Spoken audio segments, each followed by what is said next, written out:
A Polícia Federal esteve em União dos Palmares, em São José da Laje e também em Murici, cumprindo mandados de busca e apreensão em decorrência da Operação Geração Espontânea.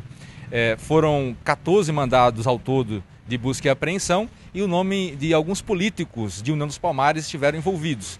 Nós viemos conversar com o delegado Jorge Eduardo Ferreira, que é responsável por essa operação, para saber mais detalhes a respeito da Operação Geração Espontânea.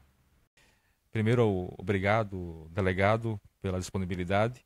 Nossa pergunta é quando as investigações contra esta fraude, quando elas iniciaram e qual o impacto financeiro contra o INSS causado por essa fraude?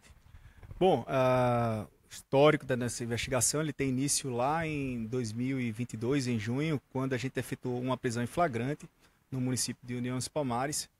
E a partir daí surgiu a necessidade, a partir dos dados que foram apurados nesse flagrante, de se instaurar um novo inquérito para aprofundar as investigações, chegando no dia de hoje. De acordo com a coordenação geral de inteligência da Previdência, os prejuízos causados por essa organização criminosa, considerando os benefícios que identificamos como fraudulentos apenas nesse inquérito, chega a aproximadamente 13 milhões. Tá? Tem um outro cálculo também, que é a respeito dos prejuízos evitados, que eles consideram os valores que deixaram de vazar, deixaram de sangrar dos cofres públicos a partir dos cancelamentos dos benefícios. E esse valor já chega também a 10 milhões de reais. Não houve hoje prisões, mas, delegado, pode haver com o andamento e os indícios que se tem prisões nos próximos dias?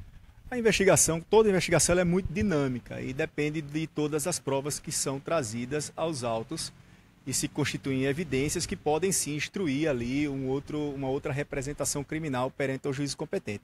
Nessa fase nós não temos prisões preventivas nem temporárias, mas nada impede que em outro momento isso venha a acontecer. Vai depender dos elementos que vão ser colhidos dentro da investigação. Em União dos Palmares, pelo menos o nome de 2 políticos lá de União dos Palmares estão envolvidos. Esse era o perfil, a Polícia Federal pode citar nomes, e esse era o perfil dos que participavam desse esquema?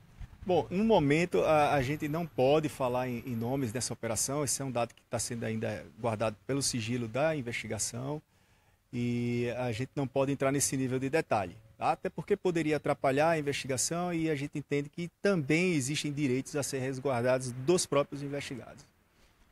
Delegado, o impacto financeiro foi muito grande contra o INSS.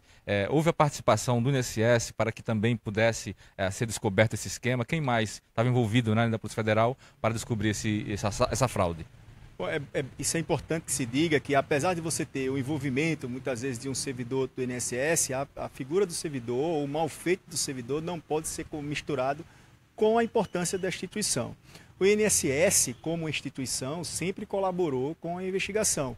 Não só o INSS, como também a própria Previdência Social, que muitas vezes se misturam, mas são órgãos diferentes, apartados. Então, nós temos a Coordenação Geral de Inteligência da Previdência, que foi extremamente eficiente e importante para a nossa investigação, assim como o próprio INSS, quando questionado, colaborou da forma como esperada.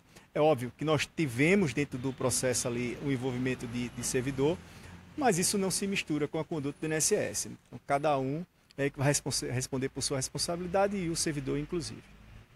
2 perguntas, delegado. Quantos envolvidos? E essas pessoas, pela explicação, além dessas pessoas que cooptavam, havia os que se beneficiavam. Havia pessoas que se beneficiavam, os civis. Quantas pessoas estariam envolvidas? Esses civis que davam talvez o nome, que aceitavam participar, também serão penalizados? A gente classificou como representantes legais as mulheres, normalmente mulheres, nem sempre, mas normalmente mulheres, como também membro da organização. Aquelas que participaram e a gente identificar que agiram com dolo ao aceitar participar do esquema, porque de alguma forma ia se beneficiar com eles, ou recebendo um valor específico, ou se beneficiando das prestações continuadas que foram geradas a partir da instituição dos benefícios fraudulentos, essas pessoas serão indiciadas também no crime de estelionato previdenciário. a conduta delas é criminosa também. Só que nós temos um universo muito maior, né, de representantes legais envolvidas no esquema do que o que a gente gerou de mandado de busca hoje, que foi focado naquelas pessoas que poderiam agregar à investigação novos elementos como resultado das buscas que foram executadas.